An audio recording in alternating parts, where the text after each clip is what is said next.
on Bondi Rescue. You do go in the water, you'll be swimming at your own risk. A full-scale emergency after hours. Oh, he's blowing up. Harries lays down the law. Dealing with this body surfer is like a challenge for me now. And an awkward injury. Oh, sorry, mate. It was quite gruesome. 3, 2, 1, go. I get this call. There's a baby dead up on the road. By 7 p.m, lifeguards have worked a 13-hour shift and rescued dozens of people. Please, get out of the water. Thank you. It's time to knock off, but the beach is still swarming. It's an extremely busy day on the beach and we can't leave. I'm just trying to pack up. We're trying to do PA announcements. We're still trying to watch the water. And then I get this call. Across the railing, a guy screams out and says, "Harries, there's a baby dead up on the road." Hey boys, can someone back me up? There's a baby currently not breathing over here in the car park. It's New Year's Day. We've given it absolute off, and that fatigue level is quite high. And you got to be calm when someone calls out like that. And you got to lift. You got to lift for the occasion.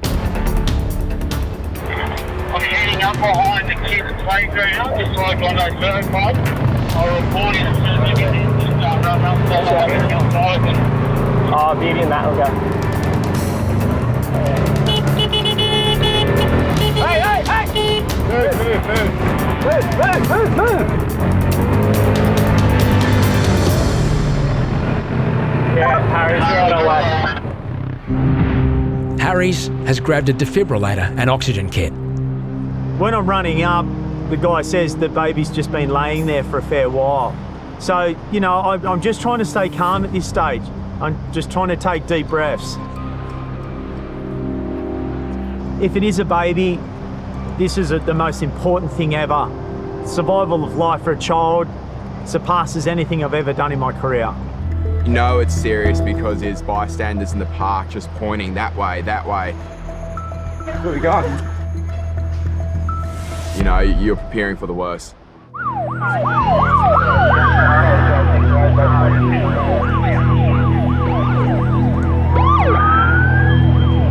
And all of a sudden, I see this baby just on the road. The baby showed no signs of life. It was not breathing.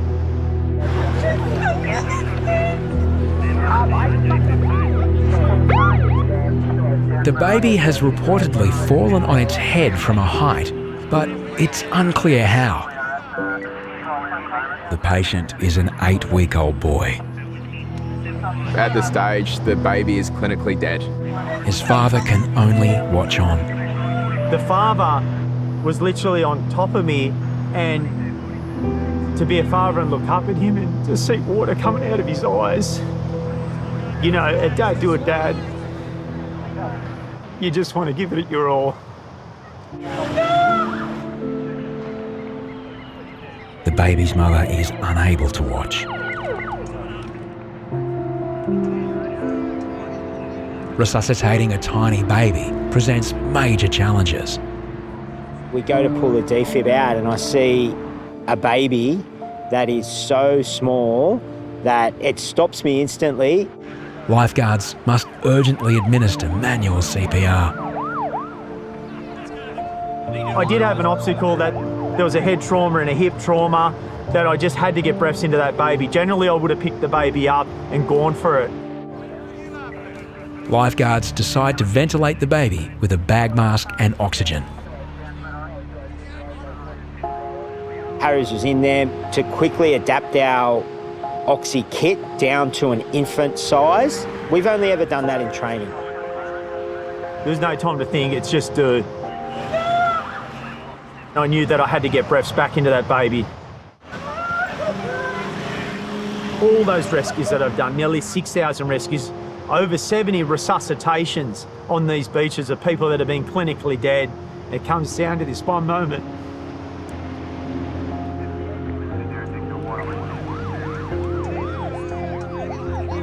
After the third breath of breathing that baby up, I started to see the rise and fall of the baby's chest.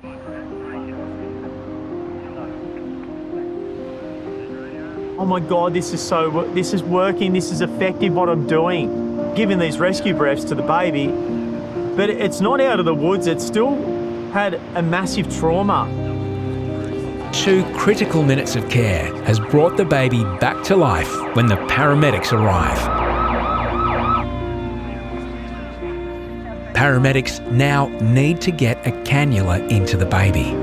They needed to get a line into this baby, and one way they can get a straight line is actually going through using a drill and going into the bone marrow, into the shin, and so they can get administered drugs in there straight away. And watching all the paramedics, seeing how calm and the wealth of knowledge they have is incredible. The baby still needs assistance to breathe. Lifeguards and paramedics hope for more signs of improvement. The worst thing about with a baby is you want to hear them cry. You know, it's actually concerning when there's no noise. We still didn't have that baby responding at that stage. After around the 8th, 9th breath,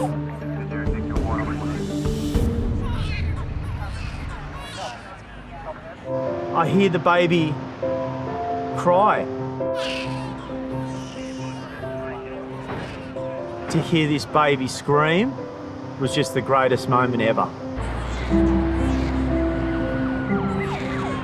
It was a miracle, really. It was a New Year's Day miracle, you know, and far out. Yeah, that's 10 New Year's Days down here, but I tell you what, that's one I'll never forget. To see the look on Harrison's face and to see the look on Beardy's face, this was real, this was raw, this is rare.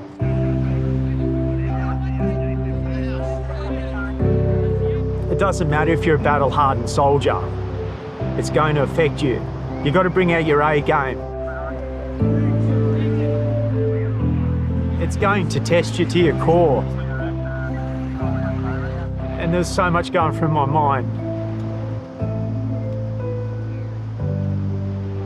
Of course, like my 2 boys, like my world. And then there's a lot more that affects me. That I lost my father like 6 months ago. All of a sudden, like, I've got this baby, I've lost someone that's elderly, and I've got this baby in front of me. And I'm thinking, I've lost my father, but here's my chance to have an infant, to give this child a new life.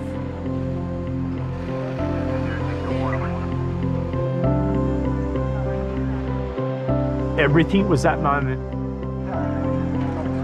But the baby may not be out of danger yet.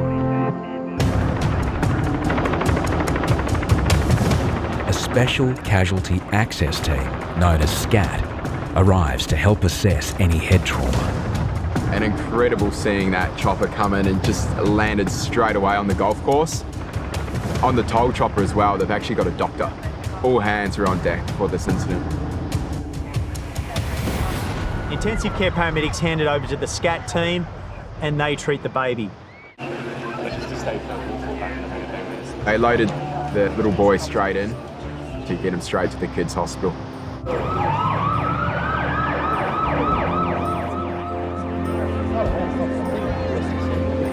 Not long after, lifeguards get news the baby is likely to pull through without major complications. So sorry. Well,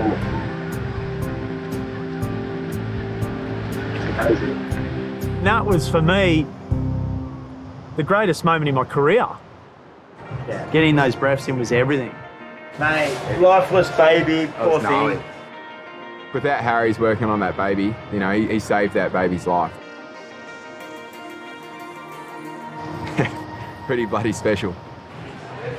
We did good work. Yeah. I can't commend our team more from what we're up against, and in situations and incidents where we have to deal and we're faced with the resuscitation of an 8-week-old baby is crazy. It's an amazing effort by Harries, Harrison, you know, all of us that turned up. It's very unfortunate, but I'm really proud of the team. yeah, guys, just a couple board riders there. You've drifted towards the flags again. Just do us a favour and make your way north. We do probably 5,000 to 6,000 PA announcements per year just for board riders, not the swimmers, to move those out of the red and yellow flags. Even a body surfer with a handboard can present a hazard to swimmers. A surfcraft stipulates anything that propels you across the top of water, which is a handboard. So he's infringing the area himself now, so he's disobeying a regulatory act. He's considered a surfcraft, so he has to be with the rest of the surfcraft. Here he goes. Harries has had run-ins with the same body surfer before. He likes to have arguments, and I had to diffuse a situation where he was going to get punched out by a board rider. Yeah, just to get that guy on the surfboard, guys, we need to keep this area clear, please. But the body surfer won't move. He'll just be saying, oh, that's not for me, after he has been told multiple times. Where is he now? He's right in the middle of the flags. Oh, he's blowing up. He's blowing up. Threw his hands in the air. Let me just do a PA. Yeah, just once again to the fiberglass board riders, foam board riders, hand plane users, any surfcraft that propels you across the top of water is considered a surfcraft. You must remain on the outside of the surfcraft prohibited sign. It's the third time the body surfer has been told to move out of the flags. Yeah, I'll go down. Dealing with this body surfer is like a challenge for me now. I have to find the best way and best possible outcome so he walks away happy, he's not angry, he's not emotional, he doesn't want to attack me. Fiberglass boards, foam boards, handboards, anything that propels you across the top of water and is not motorised, you must be on the outside of the surfcraft sign. Disobeying the regulatory act, penalties may apply. He's quite focused on removing everyone else with the same category. He's got a board rider nearly ran him over. We have had a conversation with this gentleman on many occasions down here. Some people believe that they have a right to their area and he wants his own buffer zone. Can the gentleman with the blue cap and handboard, can you please come back into shore to have a chat with me?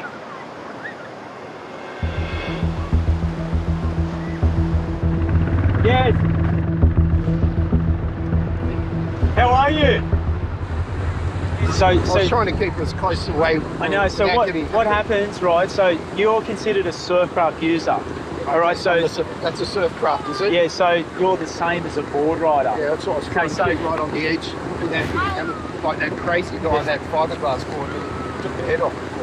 You're disobeying a regulatory act, but we've been down this path on many occasions. I've stopped a guy from wanting to belt you.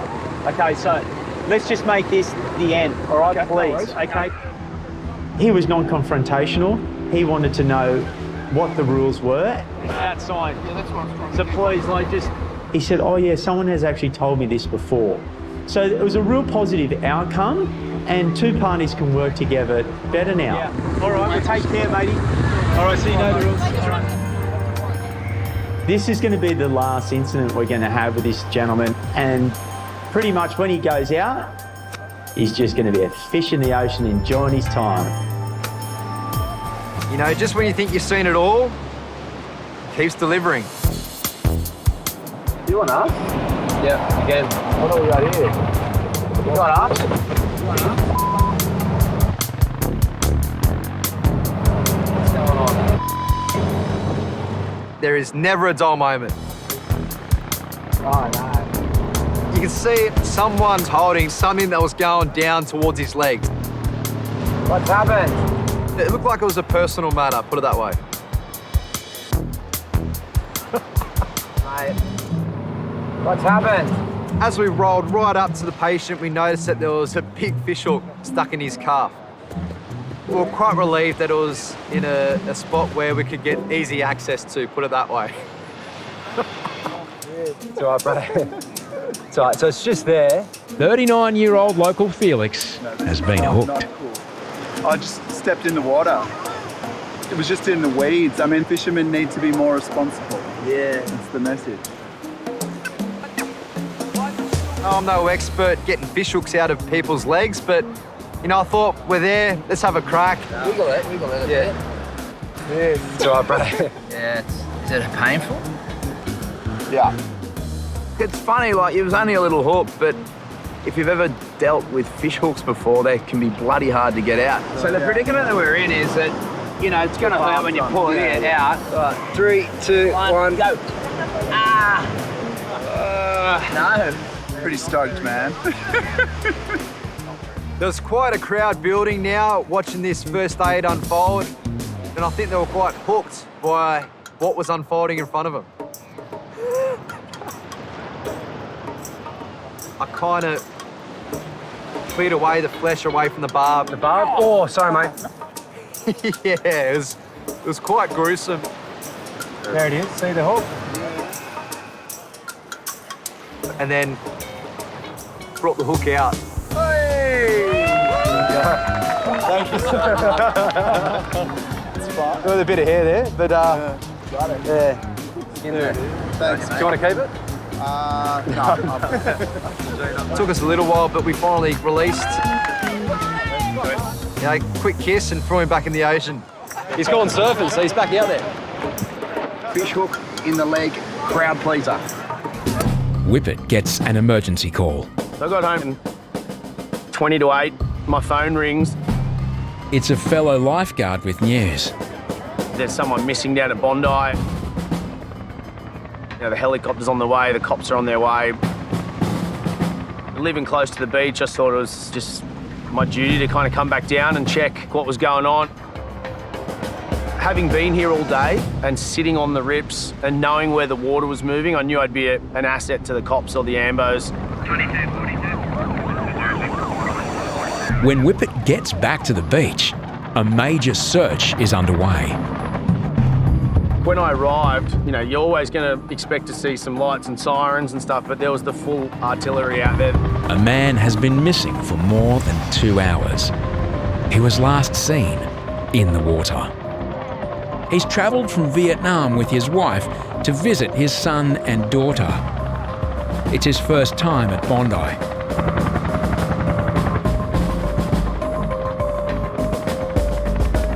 Whippet's assessment is grim. After looking at his clothes on the ground, no one's going to leave the beach without their stuff intentionally, and they're sitting right in front of the worst rip. I was ready to get in the water and, if I had to, go and retrieve a body. I mean, yes, it could drift. Like, rips can take fast, but there's not many rips at the moment that are going outwards. They're all kind of going across. Knowing how the water was moving, I was helping guide the helicopter around the bay, saying this is how I think the water would move, and if it was a floating body, then where it potentially might be. The man's wife and daughter helped police circulate a description. Off-duty lifeguard Mitch also joins the search. I relayed the description through the radio up to Mitch so he can put the binoculars out and see if, you know, the rips can take people all over this beach and see if he was anywhere else. Asian, bit chubby build with sort of knee-length black. The man's clothes remain untouched in front of Bondi's worst rip. Daylight and hope are rapidly fading. When you think you've lost someone for that long, you're probably going to find a body, and for their family that would have been so traumatic. It all started to point towards a bad outcome. Missing man Gwyn Vun Hein doesn't speak English, but his daughter Ty does. Whippet comes up with a plan. I said, go up and use our PA system and try and speak to him in Vietnamese.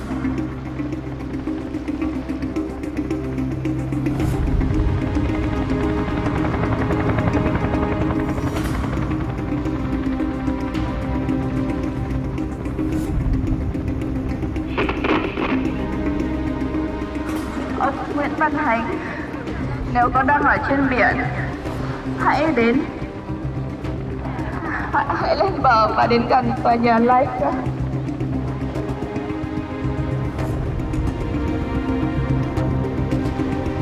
Ty's father, Gwen, has now been missing for almost 3 hours. As light fades, the search may soon be called off. I was on the beach, you know, obviously hoping not to have to paddle out and retrieve a body, but kind of ready to go. And then the next call that came through the police radio was, oh, we haven't seen a person, but there's a good size 12-foot so shark in the boot. It was literally just off the bergs. So obviously my concerns were high. You never want to think that someone's gone until you find them. So yeah, it was stressful.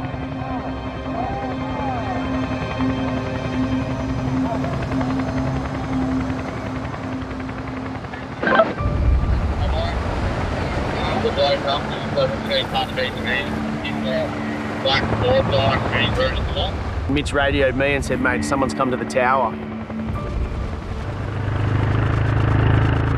I said, I'm not taking the family up in case it's not him. They'll be devastated.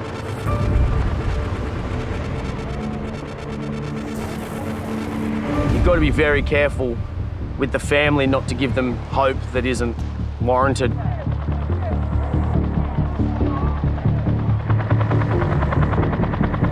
And I've raced up in the buggy and this guy had a singlet on. He had no shirt on in the photo, so maybe it's not him.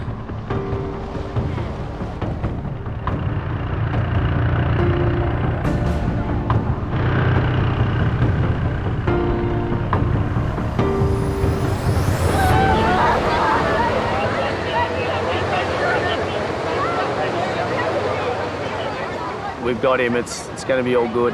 I knew we had him, and you know, your heart rate drops instantly and it's like a big weight off your shoulders. It's a huge relief when it works out for the best.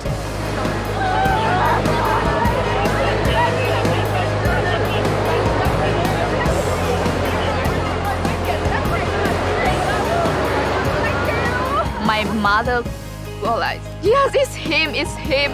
Luckily, we found out that it could be different if something bad happened. She was so happy to see him. He was like, where have you been? And he didn't expect the helicopters was looking for him. Like, the immediate reaction of the family is just pure relief and joy, I guess, and happiness that he's been found. But it also quickly kind of turns to like, where have you been? My mother was like fighting him. We were waiting here for 3 hours. Where the hell are you going? Ty's mum was, yeah, she was letting him have it. Yeah, I think Ty's dad's in the bad books for a little while. I just feel, thank God he back, thank God, like, we finally can see him again. Yeah. A week after her father was found, Ty returns to Bondi. Her parents are back home in Vietnam. But what happened the night her father went missing? When I came back here, I saw the beach, and it's still the beach, but for me, it's like unforgettable memory for me and for my family as well. Hello. Hello. Hi, how are you? Good. Good to see you. Yeah, a bit less stressful today, huh? Yeah. How's your dad? He's good? Yeah, everything back to normal. Where was he? He was like around the walk to the McDonald's. He went to McDonald's? Yeah. Like he said that he heard me like speaking. Oh, on the speaker, yeah. He heard his name. I so appreciate. Nah, that's all right. No worries. That's what we're here for. I'm glad in the end that he was safe, and yeah, I appreciate. Hopefully your mum gave him a smack for being naughty and disappearing on everyone, huh? And remember, next time your dad comes, tell him to swim between the flags, all right? See you later. Bye-bye. Ty's dad went to McDonald's. It's like, there's police and ambulances and jet skis and everything looking for you, mate, and he didn't even bring us back a cheeseburger. Being a part of a lifeguard service is the essence of what a team is made up of, and you create bonds and friendships that last a lifetime. And recently, we lost one of our best, Terry McDermott. Terry was just 63 when he died after a battle with prostate cancer. That's the way it's gonna be, little darling. Riding on the horses, yeah, yeah. Yeah, that's what's keeping us at the old chemotherapy ward today. We just can't get us. We're too happy. Cancer can't get us. We're too happy. Terry's career as a lifeguard spanned over 30 years, and over 10 of those years was down here at Bondi. And over that time, he would have saved thousands of people. Terry was just an old soul. He was such a nice guy. He used to look after me. He used to look after all the young blokes, as he used to say. When it came to lifeguarding, he taught me so much. Found out the hard way why we want people to swim in the flag. His patience, his way he interacted with people was amazing. This scene to the south of me, I've never seen anything like it. Terry was one of the most amazing lifeguards that we've had down here. Each season, it's not just one thing, it's several things get thrown up that always stretch your level of experience and expertise no matter how long you've been in the job. I remember when I first started on the traineeship, he would invest so much time teaching you the ways, even little things like the weather and how to read when the swells are coming. Black clouds out to the south there, and that's that low moving offshore. I've seen him perform some amazing rescues. Yeah, Terry's in. I love it, and I'm passionate about lifeguarding, and what we do is actually quite honourable. It's something that makes you feel proud and makes you feel good at the end of the day. It's a testament to Tez to see people from all up and down the coast of all ages. He was a really loved guy, so it'll be a nice moment. I'll get emotional. Lifeguards, family and friends farewell Terry in a traditional Bondi ritual. We're going to be paddling out as a big group, and then we'll be forming a massive circle with the rescue boards, surfboards, bodyboards, and then we'll be saying our final goodbyes. It's really a circle of respect that we do as surfers, water users. You know, you're sending Terry off with all those positive thoughts. Wherever he is, he's at peace.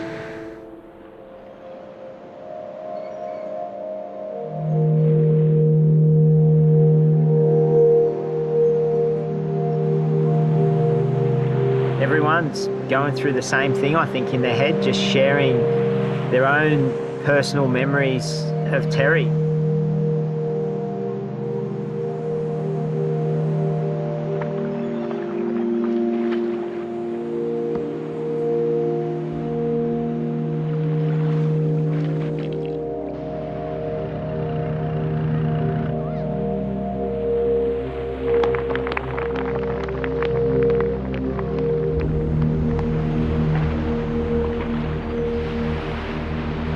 Really emotional, you know. I miss him a lot, and yeah, it kind of hit home down here at Bondi. Like, this is where we worked together for like forever.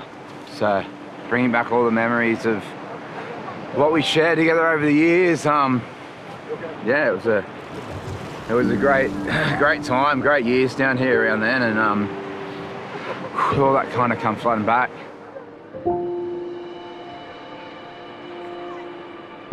You know, Terry will forever have a place in our hearts.